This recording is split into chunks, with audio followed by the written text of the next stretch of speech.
Viidiyoon kuni viidiyoo seenaadhaaf ta'udha. Viidiyoo seenaadhaaf ta'us viidiyoo seenaan boru itti nagaafatu anis seenaadhaaf kaawwadhudha viidiyoon kun jechuudha. Maaliif akkasitti haadha eebbaa jettanii yoo nagaafattanii ani gara miidiyaa kana dhufee waggaa 6 guutufanii xiqqoodhumatu naafaa waggaa 6 guutuuf jechuudha gara miidiyaa kanatti eegan mucaan koo akkana jedhee baadhee akkana bahee agarsiisu jalqabee waggaa 6 ta'uufanii jechuudha.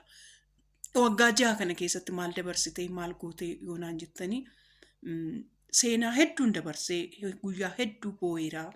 Guyyaa hedduu imimmaan koo dhangalaaseera. Guyyaa hedduu ani imimmaan koos narraa qan jiru jechuudha. Akkasumatti hunduma keessa mitan walitti qabamtanii toca fallaqamtan jechuudha. Warroonni nafaana hoggaanani boo nafaana boossan, yeroo nani gaddu nafaana gadditan, yeroo nani kolfu nafaana kolfaa jirtani guddaasaa galatoomaa. Nama 18,000 keenyarra tokko jennee jalqabneet 18,000 keenyarra dhugaadha. Maaliif jechuun ani artistii miti, ani beekamtuu miti, ani waan tokko miti. Akkasumatti na jaalattanii ta'e an maatii na godhattanii haadha keenya jabduu keenya jettanii maatii na godhattan waan ta'eef guddaasaa galatoomaa isin dhugaa rabbii guddaasaa galatoomaa daawwattoonni koo jechuudha warri 18,000 galatoomaa. Garuu maaliif akkas dhuftee maaliif akkas jechuu dhuftee naan jettanii warroota barrii isaanii rurrukutaa ture namoota hedduudha. Namoota hedduudha warroota barrii isaanii rurrukutaa ture. Lakkoofsa tokko anarra darbee namoota hedduu hin gargaara dhugaa rabbii maaliif akka anatti garaa jabaateen beeku. Ani gargaarsa maallaqaa miti hin gaafadhu yeroo hundaa gargaarsa maallaqaa miti hin gaafadhu. Gargaarsuma yuutuubii koo sabiskiraaybii naa godhaa. Na guddisaa boru miilee naannoo galiyyuu ani numa duubatti hafuurra ji'aan ishiin akka birrii amma ani dhuguma isaa isinitti hima yeroo hunda isinitti hima mana kanatti waan hin beektu waan ta'eef jechuudha. Anaan doolaara 70 ji'a sadiitti naa kaffalu maali hojii ji'aan doolaara 70 san naa kaffalee ooduma ji'aan naa kaffalee maal qabaa akkasitti yoo na guddiftanii yoo labaaftanii yoo naaf ilaaltanii yoo laayikii naaf gootanii maal qabasa jedhuun yeroo hunda maatii naa ta'a yeroo hunda namootaan akka isaan namoonni naa beeksisan ani yaalii godhu kanaaf jechuudha.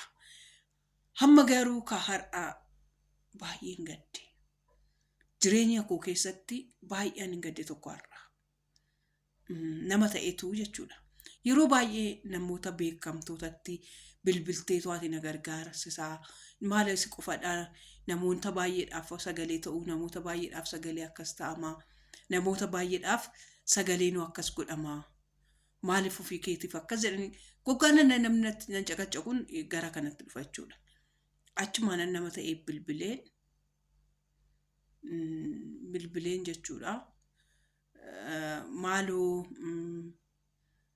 viidiyoo nama tokko nafaana hojjedhu waan biraan barbaadu viidiyoon takkitti bichaa nafaana hojjedhu isaan booda yuutuubii koo namni dhufee naaf ilaaluu danda'a naaf guddachuu danda'a isaan booda anumaa fi mucaadhuma koo beeksiftaa jedheen abbichatti bilbile jechuudha. Abbicha san guddisee iddoo kanaan ga'ee mul'ise uummatuma Itoophiyaati. Abbicha jechuudha. Abbicha uummatuma Itoophiyaatu fuulduratti baasee akka ishee abbichis fuulduratti baheetoo mul'atu an godhe uummatuma Itoophiyaati. Garuu manaa jira maal gaafa jedhamu dhugaa ofitti hangadde deebiin ofitti gadde deebiin ofii kiyya akkasitti sammuu koo rurrukute nan boo'es dhugaa yaa mammaan koo rakkoon qabu nan boo'ee jechuudha. Kanaaf anis buru viidiyoon kun seenaadhaaf ta'a isiniin jedheera laa namni takkallee haa ilaalu namni lamallee haa ilaalu viidiyoon kun boru ijoolleen koo guddattee ni ilaalti. Viidiyoo kana boru maatiin koo tokko wayin eebbuun illee fayyitee ilaaltee na galateeffachuu wayin immoo natti naqooquu dandeessi. Akkasumas ijoolleen koo boru ittiin haati keenya akkasi turtee jedhanii naan jechuu danda'u. Seenaadha kun dhugaa rabbi seenaadhaaf ta'a. Yoo barbaadan ilaalaa yoo barbaadan hin ilaalina yoo barbaadan dislaayikii godhaa yoo barbaadan laayikii godhaa. Viidiyoo seenaati kun. Kanaaf isiniin jedhaa achi nan gaddee manaajara jedhanii manaajarri naa bilbilee manaajarri gaafa naa bilbilu mucaa akkasiin qabaa waan akkasiiti mucaa waggaa 8 taa'uu hin dandeessu deemuu hin dandeessu dhaabachuu hin dandeessu ani maallaqa miti ani hin barbaadu viidiyoodhuma nafaan hojjetamne akkuma naaf sheerii godhamuuf barbaadeen jedheen jenna jechoota nan hin jaalanne naan jedhan nuyi dhaabbata irdaa dirjiiti miti yoo barbaachisaa ta'e isheetu bira deemi yoo barbaachisaa ta'e seefuu bira deemi yoo barbaachisaa ta'e ani kana wallaalanii miti nama kooti jedheen fira kooti jedheen qomoo kooti jedheen itti bilbile malee kana dhabeeni miti isheetu soo ta'e dhufeera miti mana chaalenjii 50 hojjetamu jennaan hin hojjechiifne bar hin hojjechiifne dhugaa waan ani ergaan dabarfadhu qofan dabarfadhe malee ani chaalenjii maallaqa walitti guuruuf miti maallaqaan odoo maallaqa amma gaduma taa'ee isinuma biratti jechuudha daawwattoota koo isinuma bira taa'ee biruma 100 naa buusaa doonsiniin jedhe koo namni 18,000 kun 18,000 naaf hin kennitanii naaf kennitu bar dhibbuma tokko doo ta'e jechuudha 18,000 dhibbatu birrii Itoophiyaa birriin kunoo dhufee simbada namni takkitti koo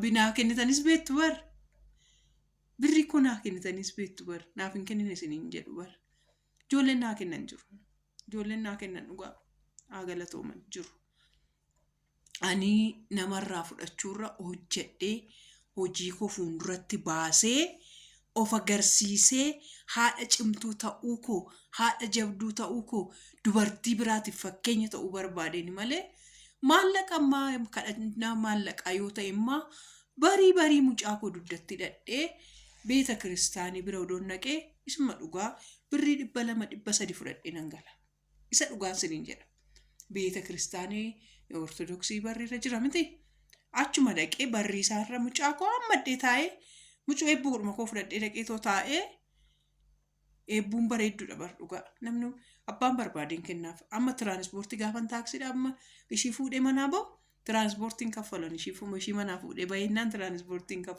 hin kaffaluuf isarrayyuu darbee birriyyuu hin kennuuf kanaaf odoo kadhannaa ta'ee achuma taa'ee naan funaanuu nan danda'a jechuudha isaa miti ijoollee mucaa akkasiis qabatanii taa'anii intarneetirraa maallaqa argachuun hin danda'amaa intarneetidhaan daayipariin ijoollee ofiitti bitamuun hin danda'amaa hojjechuun hin danda'amaa viidiyoo adda addaa na hojjechiisaa beeksitoota adda addaa na hojjechiisaa na gargaaraa karaa kanaanii warri dandeettii qabdaniif akka Tufaa Wadaajoo sirba naaf kenne warroonni immoo diraamaa hojjettan diraamaa naa hojjedhaati naaf kennaa siniin jedhee sin kadhataa jira malee maallaqa mitaanii sin kadhataa jiru. Warra sin jirtanis warri maatiin as keessa jirtanis kanaan na hordofaa ani maallaqa mitaanii sin kadhataa jiru viidiyoo koo naaf ilaalaa sabskiraabii naaf godhaa na guddisaa kadhaa namaa jalaa na baasaa boru sanis manaajara guddoo bakka guddoo ga'ee nan ga'amoo kun waadaadha bakka guddoo nan ga'a yuutuubiin kun miiliyoona 1 hin gala boru namaaf akkuma amma namni manaajara jedhu manaajaran jedhaa laata namaaf akkuma amma namni garaa natti jabaatu anis garaa namatti jabaadhaa laata kana ta'innaa laata kana na barsiisuu barbaadeetii laata kanaafuu ta'ee ishoo yoo kana ta'uu baate immoo ishoo kanaaf siniin jedhaa warroonni sin gaafadheetoo na diddan galatoomaa na cimsitu malee nan laafiftani nan cima malee illaafu kanaaf warroonni immoo na gargaaraa jirtan immoo guddaa isa galatoomaa warroonni viidiyoo koo sheerii gootan warroonni laayikii gootan warroonni viidiyoo koo amma dhumaatti ilaaltanii fixxan waaqayyo bara keessaniif jireenya keessan haa eebbisu eebbifamaa magaalli keessa jiraattan warri keessa jiraattan hundumtuyyuu siniif haa eebbifame haa ta'u guddaa isaa galatoomaa horaa bulaa bakka nagaa lafa nagaa bulaa iji amtuu sin hin argin iji amtuu sin hin ilaalin suma dhugaan siniin jedha galatoomaa sinan jaaladha Isa dhugaati sinan jaaladha. Sobaan miti dhugaadhaan sin jaaladha.